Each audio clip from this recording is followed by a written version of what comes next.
I greet you and thank you on behalf of my mother Joyce, who's here, who possibly knows more about Sally than I do, but I'm not so sure about that. And I greet you on behalf of Tam O'Shaughnessy, Sally's partner of 27 years, and for the rest of the RIDE family, for this great honor to be with you today as you launch this fabulous campaign. During one of her interviews with NASA before she had been chosen to be an astronaut, Sally, who was indeed a proud and conscientious native Californian, after she had leaped over all of the standard questions about her interest in science and space and if she was a good team player, she was asked what she liked to do for fun. She said, with her signature cool confidence, "I like to ride down Mulholland Drive with the windows wide open, the sun shining and the wind blowing through my hair, the radio going full blast." One of the interrogators who was taking notes jotted down approvingly, "California girl."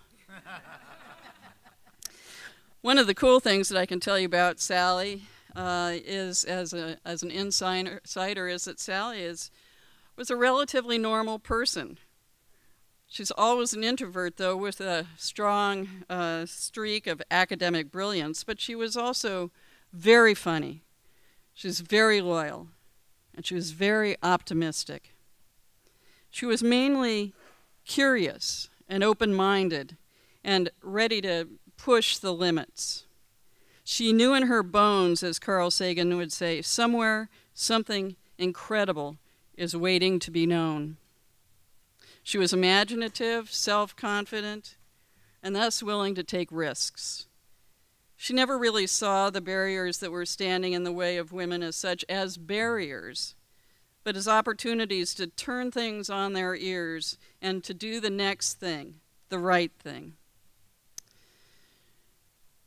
After Sally retired from the astronaut corps, she was involved in many, in a lot of stuff. She went back to the university and was a professor and started her own company, Sally Ride Science.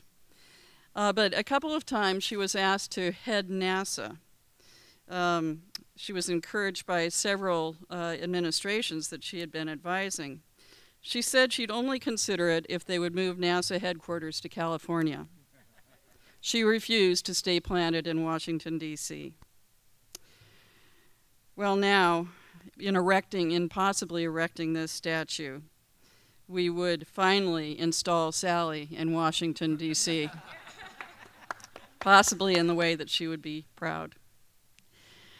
Our parents taught us to think for ourselves, to err on the side of humility, to cultivate open minds and open hearts, and to keep proper perspective with a sense of humor. This turned out to be great advice for any of us who, like Sally, seek to reach for the stars. So again, on behalf of the RIDE family, thank you for acknowledging Sally's legacy as a scientist, as a pioneer, and as a California girl. Thank you.